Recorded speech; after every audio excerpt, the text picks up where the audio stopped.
bonjour à tous. Alors je sais que vous attendez avec impatience le cocktail de fin. C'est pour ça que pour cette présentation, je vais faire quelque chose d'assez interactif. Je vais vous mettre à contribution et puis on va essayer de rendre ça ludique.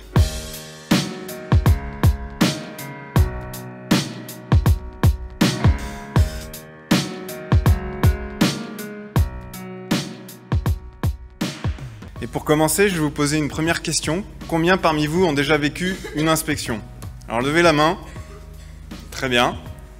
Merci. Combien parmi vous ont déjà été sous pression avant une inspection?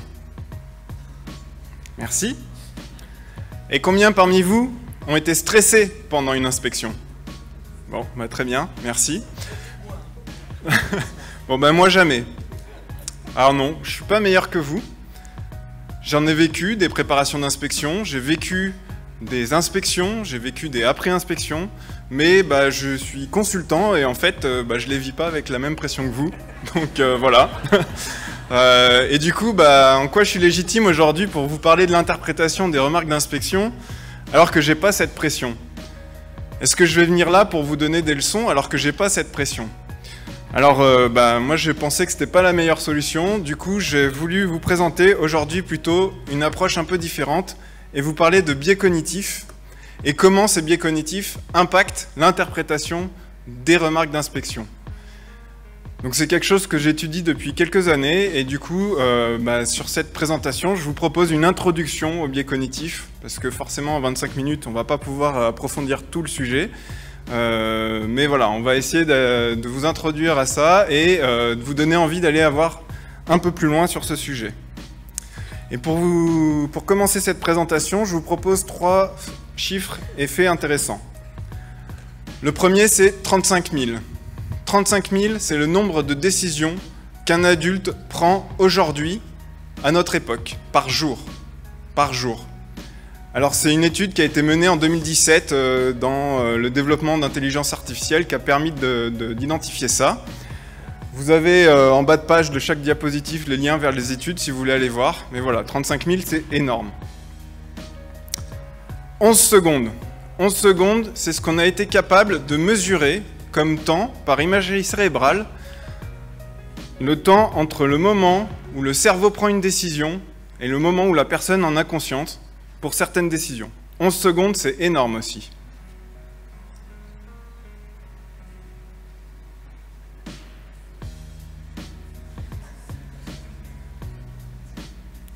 Voilà, 11 secondes. Vous imaginez? Et le dernier point, c'est pas un chiffre, mais c'est que notre cerveau, il fait le choix le plus facile et pas forcément le meilleur. Alors, comme je pense qu'il y en a qui vont pas me croire, je vous propose un petit exercice. Hier, j'ai acheté une batte de baseball et une balle de baseball et ça m'a coûté 1,10 €. La batte coûte 1 € de plus que la balle. Combien a coûté la balle? Alors, combien parmi vous ont eu comme information dans leur cerveau 10 centimes? Là, tout de suite, maintenant. Voilà. Peut-être que vous vous êtes dit, 10 centimes, mais c'est peut-être pas ça. Voilà, en fait, effectivement, c'est pas ça, c'est 5 centimes. Mais ce qui est intéressant, c'est que là, vous avez expérimenté en quelques secondes la dualité entre votre système de réflexion intuitif, qui est soumis au biais cognitif et qui s'active énormément sous la pression, et votre système de réflexion plus réfléchi, plus rationnel. Et puis, malheureusement, c'est l'intuitif qui a pris le dessus. Voilà, donc derrière ces faits, derrière ces chiffres, ce qui est intéressant de comprendre, c'est qu'en fait, notre cerveau, il n'a pas beaucoup évolué depuis le temps où on vivait dans des cavernes. Pourtant, notre environnement a énormément évolué. Un homme des cavernes, il n'avait pas 35 000 décisions à prendre. Un homme des cavernes, c'était important pour lui de prendre le choix le plus facile et pas forcément le meilleur. Et petit à petit, l'environnement a évolué, la technologie, etc. Et puis notre cerveau, il n'a pas évolué. Voilà, bon, tant pis. Alors pour cette introduction au biais cognitif, je vais vous proposer de suivre la vie de Henri, responsable qualité d'un site de 300 personnes. Alors, si vous vous reconnaissez dans cette histoire, c'est involontaire. Après, l'histoire que je vais vous raconter est issue d'une réelle inspection qui s'est passée. Et on va suivre la vie d'Henri au travers de cette inspection et au travers d'un cas particulier. Et Henri, il appartient à la tribu des qualiticiens. Il en est même le chef puisque c'est le responsable qualité sur ce site. Ça va me permettre de vous introduire la notion de tribalisme, le premier biais cognitif. Alors pourquoi est-ce que je parle de la tribu des qualiticiens? C'est pour la mettre en opposition avec la tribu des producteurs, la tribu des RH, la tribu des acheteurs, etc., etc. Le tribalisme, ça a été mis en évidence au travers d'une étude menée entre 1954 et 1961 dans un camp de vacances avec des enfants. Et en fait, on avait... Pardon, j'anticipe. On avait regroupé les enfants avec certaines caractéristiques, la couleur des yeux, la couleur des cheveux ou que sais-je. Et en regroupant les enfants de cette manière, on a identifié que les groupes commençaient à développer des valeurs, des caractéristiques communes et se confronter aux autres groupes. Donc c'est ça le tribalisme. Le tribalisme, c'est le fait de se regrouper en clans, en tribus, en fonction de certaines caractéristiques, de certaines valeurs, pour se confronter à d'autres clans, d'autres tribus qui ont des caractéristiques et des valeurs différentes. Alors reprenons Henri. Henri et sa tribu des qualiticiens, tous les jours, ils sont confrontés à des erreurs sur le terrain. Des erreurs, vous en avez sûrement, des erreurs sur le terrain, ça arrive. Et puis, pour la tribu des qualiticiens, Henri, il voit les producteurs comme des gens qui ne partagent pas cette valeur de la rigueur. À côté de ça, on a la tribu des producteurs. C'est un peu caricaturé, mais bon, peut-être que vous reconnaissez. Et puis, les producteurs, ils sont à la recherche de performance, à la recherche d'amélioration. Et puis, quand ils veulent faire une amélioration, ils sont confrontés à des contraintes qualité. Et donc, ils voient la tribu des qualiticiens comme des empêcheurs d'amélioration. Et puis, Henri et sa tribu des qualiticiens, tous les jours, ils parlent de ce manque de rigueur, ils en parlent à la direction, et puis, en fait, ils ont l'impression que la direction ne les écoute pas, puisqu'il n'y a rien qui se lance sur ces sujets-là. Et donc, pour la tribu des qualiticiens, on a une autre tribu, qui est la tribu de la direction. Combien parmi vous ont des tribus sur leur site? Merci. Alors on va laisser de côté ce biais du tribalisme, puisqu'on reviendra dessus après. On va continuer à suivre la vie d'Henri, qui vit une inspection. Et puis, au cours de cette inspection, les inspecteurs, ils ont demandé la liste des déviations, vous connaissez ça. Et puis, ils ont identifié quelques déviations intéressantes, ils sont rentrés dedans, et puis ils ont identifié 3 déviations dont les sujets sont les suivants. Donc un problème de format de mention variable non détecté par le contrôle de démarrage et les 17 IPC suivants. Il manquait une lettre sur le numéro de lot et cela a été détecté au 22e IPC. Et après une équipe et 14 IPC, au contrôle de démarrage de l'autre équipe, les opérateurs se sont rendus compte que le mois de la date de péremption était erroné. Donc suite à ces déviations qui se sont produites dans une période de 3 mois, et devant l'apparente défaillance des contrôles en cours de production et l'inefficacité des actions mises en place, nous vous soumettons un écart majeur. Alors l'écart n'était peut-être pas formulé de cette manière précisément, mais c'est grosso modo ce qui était ressorti lors de cette inspection. Et puis Henri, il a des bonnes pratiques sur le passage d'inspection, et donc avec son site, à la fin, ils font un débrief en fin de journée. Il se retrouve avec son directeur de site, avec le responsable de production et toute l'équipe d'inspection. Et la réaction d'Henri ne se fait pas attendre. Je vous l'avais bien dit. Ça confirme les manques de rigueur dont je vous parle depuis des mois et tous les jours. Alors maintenant, vous allez m'écouter. Et maintenant, c'est la tribu des qualiticiens qui va prendre le dessus. Le biais de confirmation, c'est le fait de privilégier les informations confirmant ses idées préconçues et accorder moins de valeur aux informations jouant en défaveur de ses propres conceptions. Et pour vous illustrer ce biais de confirmation, je vous propose de regarder cette vidéo qui a été capturée par Robert Patterson, où on aperçoit le Bigfoot. Alors Robert Patterson, à la base, il était venu filmer un reportage sur la découpe du bois en forêt, et il n'y a pas de coup monté. Il a filmé ça, comme ça, il a eu de la chance. Et puis très vite, cette vidéo, elle a fait le tour des plateaux télé, et puis elle a fait le buzz. Alors, un peu moins vite qu'aujourd'hui, puisqu'en 1967, il n'y avait pas Internet. Mais voilà, ça a fait le buzz, et tous les gens qui pensaient que le Bigfoot existait, ça a confirmé leur croyance. Et puis un jour, il y a un homme qui est venu témoigner à la télé, sous détecteur de mensonges, pour dire que c'est lui qui est dans cette vidéo, déguisé en gorille, et qui avait fait ça pour faire une blague, une mauvaise ou une bonne blague. Bref. Et donc, toutes les personnes qui avaient la croyance de l'existence du Bigfoot, ont accordé le biais de confirmation, leur a fait penser qu'en fait c'était un complot du gouvernement pour dire que le Bigfoot n'existe pas alors qu'il existe. Donc voilà l'illustration du biais de confirmation. Alors si on reprend notre histoire avec Henri, eh ben, entre le tribalisme et le biais de confirmation, Henri s'est dit, voilà, c'est un manque de rigueur, ça nous mène là, on a un écart majeur maintenant. Sans biais de confirmation, sans tribalisme, eh ben, Henri il aurait peut-être pu se dire, peut-être que c'est notre méthode de contrôle qui n'est pas efficace. C'est peut-être pas que un manque de rigueur. Alors ensuite, Henri il a proposé cette réponse aux inspecteurs.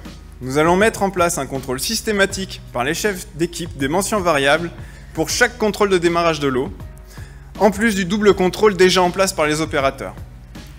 Et nous allons concevoir une formation et reformer tous les opérateurs au contrôle des mentions variables. Et là, ce qui m'intéresse, c'est que la réponse d'Henri, elle se concentre sur les mentions variables uniquement. Ce qui me permet d'introduire le biais cognitif suivant, le biais d'appariement. Et pour ça, je vous propose un petit exercice. Vous avez ici 4 cartes. Sur chaque carte, il y a une face avec une lettre, une face avec un chiffre. Donc on a un D, un 7, un 5 et un K.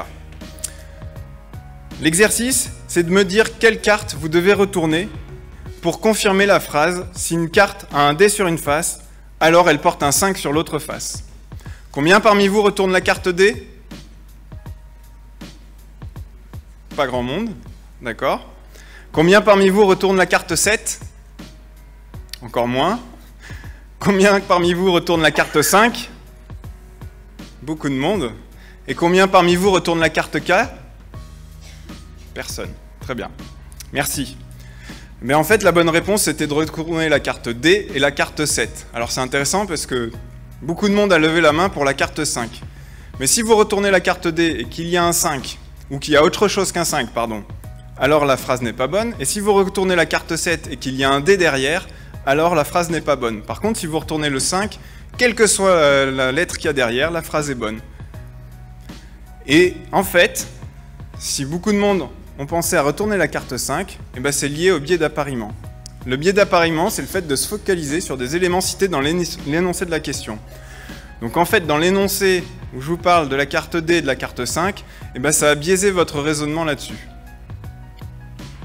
Donc si on reprend la réponse d'Henri, il s'est focalisé sur les mentions variables, mais derrière, en fait, il y a des problèmes d'IPC, il y a des problèmes sur les contrôles, et finalement, si on enlève le biais d'appariement, ben on peut se poser la question sur l'ensemble des contrôles critiques, au-delà des mentions variables. Pour vous introduire le biais cognitif suivant, le principe de cohérence, je vous propose une petite mise en situation. Vous venez de sortir de votre train, vous êtes sur le parvis de la gare, et puis il y a une personne qui vous aborde avec un t-shirt bleu et qui vous demande « Est-ce que vous avez 5 minutes à m'accorder ?» Aujourd'hui, vous avez un peu de temps, vous dites « Bon, allez, pourquoi pas ?» Cette personne vous parle de la faim dans le monde, du problème de la faim dans le monde, qu'il faut lutter contre ça, et il vous demande si vous êtes d'accord. Évidemment, vous êtes d'accord, on est tous d'accord là-dessus. Il n'y a pas de questions à avoir là-dessus. Et puis il enchaîne, il vous dit, bah voilà, pour lutter contre la faim dans le monde, on fait signer une pétition, c'est important de montrer le soutien d'un grand nombre, est-ce que vous êtes d'accord pour signer la pétition ? Vous venez de dire que vous êtes d'accord avec le problème de la faim dans le monde, donc signer une pétition, c'est pas grand-chose, donc vous la signez cette pétition. Et puis il enchaîne, il dit, bah voilà, pour lutter contre la faim dans le monde, on a besoin de dons, on a besoin d'argent, est-ce que vous êtes d'accord pour faire un don de 10 €? Alors là, il y a un petit malaise qui va peut-être arriver en vous. Dire, bon, ok, j'ai signé, j'ai dit que j'étais d'accord, bon, ok, allez, je fais mon don de 10 €, et puis vous faites un don de 10 €. Imaginez maintenant cette même personne qui vous aborde à la sortie de la gare et qui vous dit « Bonjour monsieur, est-ce que vous voulez donner 10 € pour lutter contre la faim dans le monde ?» Là, il n'y a pas de malaise, vous allez passer votre chemin et vous n'allez pas lui donner. Pourquoi ? Parce que, dans le cas d'avant, il a activé le principe de cohérence. Le principe de cohérence, c'est de se comporter de manière à rester cohérent avec ses actions et engagements passés. Combien parmi vous, quand vous allez faire vos courses, achètent globalement toujours les mêmes produits ? Voilà, ça c'est le principe de cohérence. C'est pratique, hein ? Alors si on reprend l'histoire d'Henri, qu'est-ce que ça veut dire ?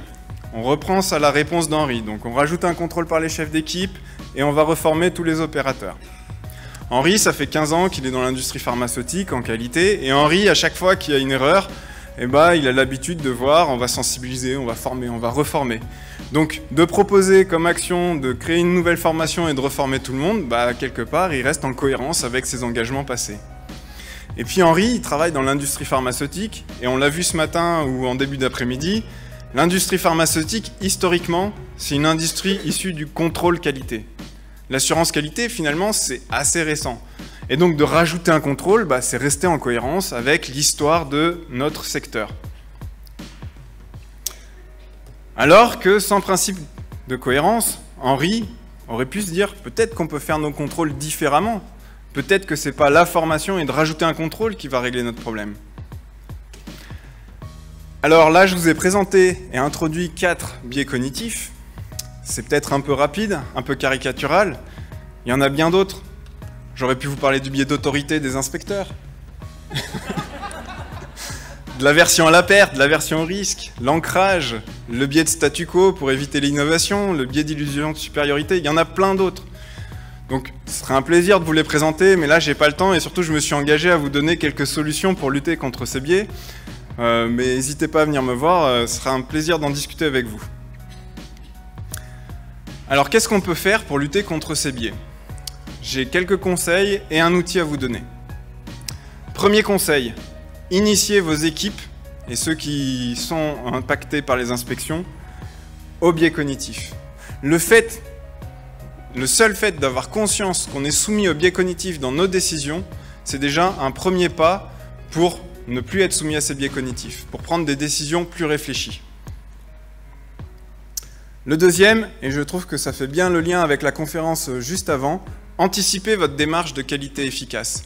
Si vous traitez l'amélioration de vos systèmes qualité au travers uniquement des inspections, vous allez le faire tout le temps sous pression, sous stress, et donc vous serez plus soumis au biais cognitif que si vous l'anticipez et si vous lancez des travaux, des améliorations en continu sur votre qualité sans attendre les inspections pour amener ces améliorations.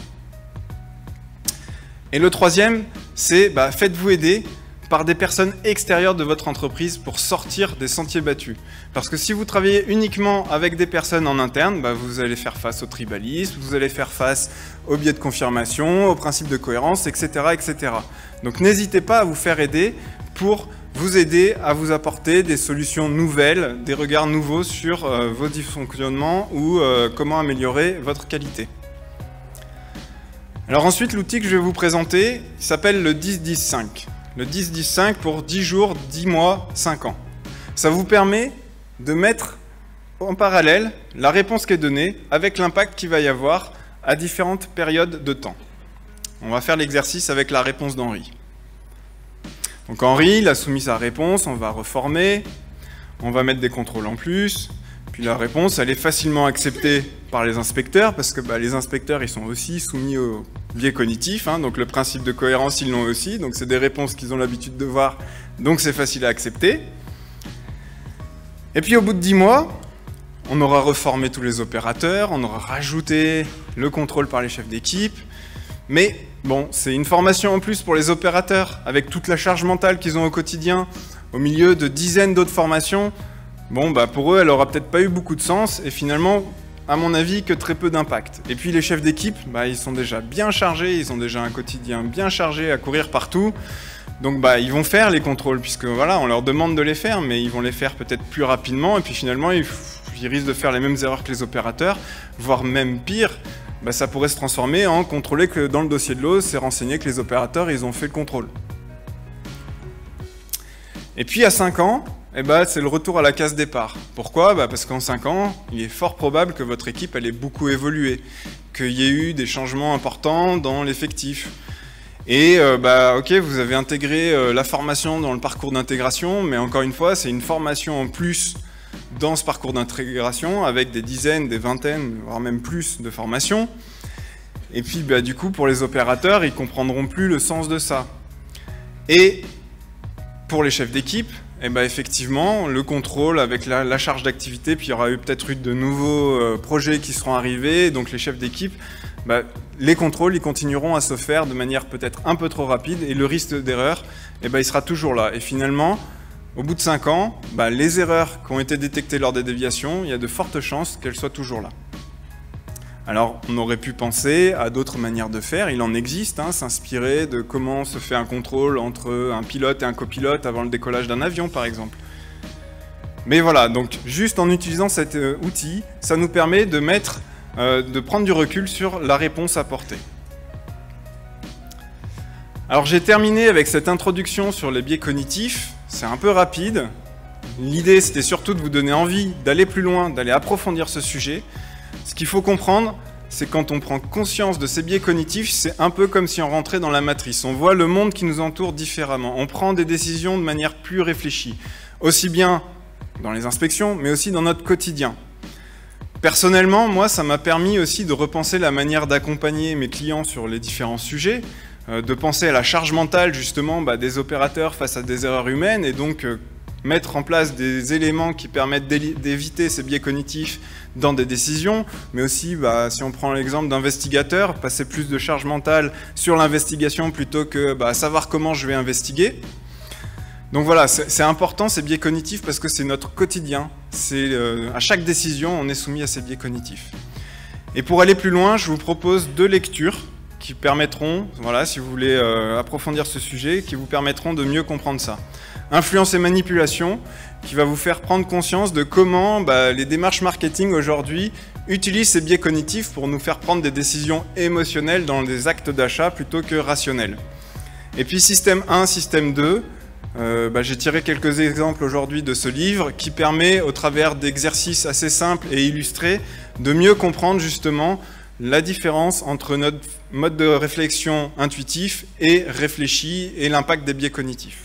Voilà, je vous remercie et puis maintenant on fait les questions-réponses et après vous avez le cocktail.